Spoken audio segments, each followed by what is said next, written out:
Hi, Delusion Dispeller here. I'm just going to make hopefully a short video because it has been brought to my attention that I might not be presenting Asperger's disorder or syndrome or whatever it's called. I think it's a syndrome in the right way. So I wanted to clear up some things. First, I wanted to talk to you about something real quick. If you have a gluten problem, that you're not celiac, but you have trouble with gluten, sourdough bread may be your key.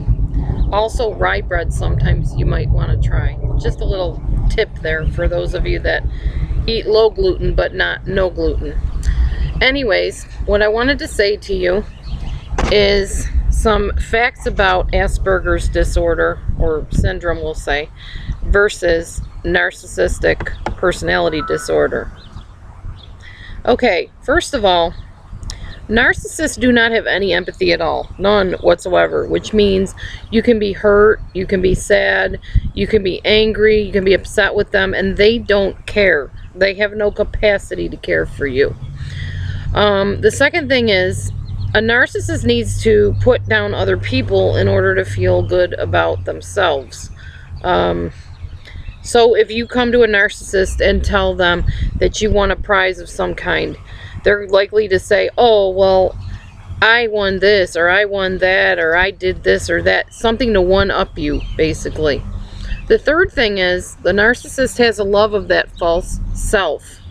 In other words, they have put themselves in a position of being phony, and they want you to believe that that's who they really are, because they're never going to show you who they really are in the fullest capacity. If you start getting close to understanding who a narcissist is or what they are, they will start reacting with defense mechanisms, because they don't want you to dig down that deep. They don't even want to feel who they really are, because they're scared of it. They've stuffed it down so long that they're afraid as that starts coming to the surface and they start having these feelings of vulnerability. Now, that's a narcissist.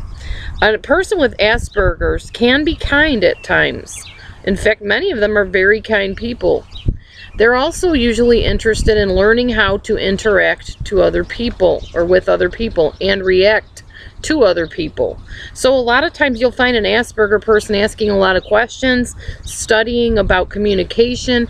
They want to improve how they interact with people. They just can't seem to find the way to do that. They will often actually be able to train themselves to interact with other people in certain ways. They will learn kind of rehearsed responses to people. A narcissist wouldn't bother with any of that. They don't care if they react to you in a bad way.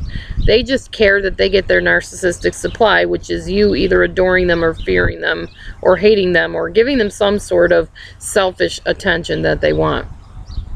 The Asperger's person will often have trouble with eye contact, but that is not due to shame. Like a narcissist will often not look at you due to shame that they feel surfacing on the inside.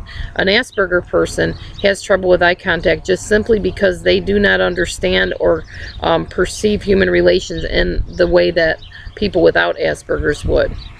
They have trouble with touch and sensory issues. I actually have a few sensory issues myself, though I don't think I have Asperger's disorder or syndrome.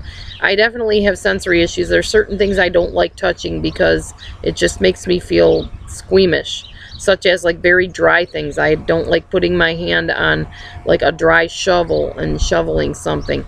I don't like touching a chalkboard that's dry. I don't like touching the sidewalk if it's dry. It just gives me the shivers. I can't handle that type of sensory stimulation or whatever. Freaks me out. There's certain textures of foods I absolutely cannot handle. So that doesn't necessarily mean that I have Asperger's syndrome, but it does mean that I have sensory issues. Asperger people do have really severe sensory issues sometimes. They can't stand to be hugged or touched, or a lot of times there's no romance in a marriage or a relationship with an Asperger's person because they just don't have the way to process those types of feelings and sensory stimulation. Asperger's, or people with Asperger's, have trouble with meta communication, which means they don't read between the lines. I have trouble with that too. I'm a very literal person, and a lot of times people get frustrated with me and they'll say, no, that's not what I meant. And I'll say, well, that's what you said. I'll take somebody at face value if they say something that's what they mean. And people with Asperger's do the same thing. If you want a good example of somebody with Asperger's syndrome, you can watch, what's it called? Oh, I always forget the name of this. Big Bang Theory. Sheldon has Asperger's syndrome. All right. The next thing is Asperger's people with Asperger's will often become stressed out with too much sensory input. If they're around crowds, they will just need to shut down and get away. Even if they're still sitting right there, they will mentally just zone out, and you won't be able to communicate with them. They're often focused and very skilled at one particular thing. They may be computer geniuses or math pros. I mean, they can zero in on one thing and be extremely good at it and extremely talented, but then not so in other areas. You can discuss their situation with them and ask them to kind of come to a compromise or negotiate with you. You can say something like, I need you to blank in order for me to feel like you care about me. I need you to touch me more. I need you to hug me more. I need you to do what I ask you to do with taking the garbage out or whatever, so that I feel like you really want to contribute to this family. There's different ways you can ask them things, but the point is you can ask them. With a narcissist, it doesn't matter what you ask them. They're going to do what they want because they don't care about you or how their feelings and their actions and the things that they do affect you. Somebody with Asperger's needs routine. They need excessive space sometimes. They need to feel like they've achieved something. So they need success. They definitely have real emotion, genuine sorrow, but they have trouble being spontaneous. They don't automatically think, oh, well, I should go over to you and pat you on the back, or I should hug you and tell you I love you. That doesn't come natural to somebody with Asperger's disorder, which makes me sometimes wonder if my ex-husband might not have Asperger's disorder or syndrome instead of narcissistic, or maybe along with. I don't know if you can have both. I haven't studied that extensively to know. Maybe somebody out there knows the answer to that. A person with Asperger's often acts very mechanical or robotic.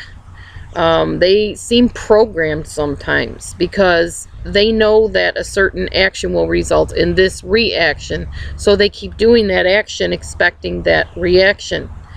They don't tend to act on impulse to meet a need, like we just said. They don't walk up to somebody and hug them or say a kind word to them simply because they have a need for it. They train themselves often to act the way that somebody needs them to act, but it's not the same.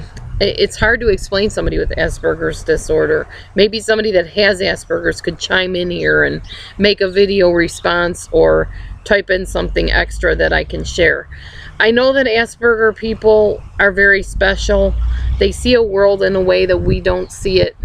And it's very fascinating and interesting to learn about how the disorder affects the way they see things, because they see things that we miss a lot of times. Same thing with people that are hard of hearing or blind. I have two friends that are blind. Well, one just got her sight back because she had an operation, but the other one is still blind and may lose her eye. And it's fascinating to talk to her because she really does see the world in a very different way, from a different perspective than I do. And don't shun people because they're different. Get to know them. Now, if they're dangerous and toxic, yes, shun them with all your force and might and run from them. But if they're just, hard of hearing or have trouble seeing or something like that, or just different, then don't, cast them aside like they don't matter, because they have a right to be loved and valued and validated as well. And you might learn something by talking to different types of people. So that's all I had to tell you. My eating habits are pretty much the same.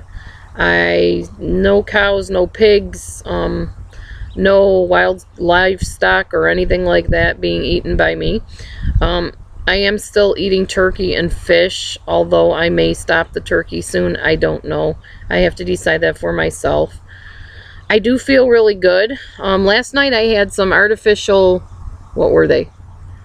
Chicken nuggets, which means there was no chicken in them. They were all soy, but they were breaded, and I woke up stuffed up and congested today because of the breading. So today when I eat them, I will be pulling the breading off and just eating the insides and trying to avoid regular bread as much as possible in those kind of types of diet foods. Or, I'm sorry, foods. Not diet foods, but foods. So, yeah, that's about it. I've been eating a lot of salads, a lot of vegetables, and as you can see, it is beautiful out here today. Absolutely beautiful. It's kind of chilly, but I'd take chilly over cold and icy and frostbitten fingers and pain any day. So, I hope you're all doing well. Thanks for watching my videos and for your wonderful comments and for sharing your own videos with me and your questions and all those things that you share with me. I'm going to go back in the house now for a while and go work on my business, but I really appreciate each and every one of you. If it wasn't for you, I wouldn't have a channel. So thank you so much. If you do need life coaching, please contact me at delusiondispeller@gmail.com. Have a wonderful and blessed day and weekend. God bless you for now, and talk to you soon. Bye-bye.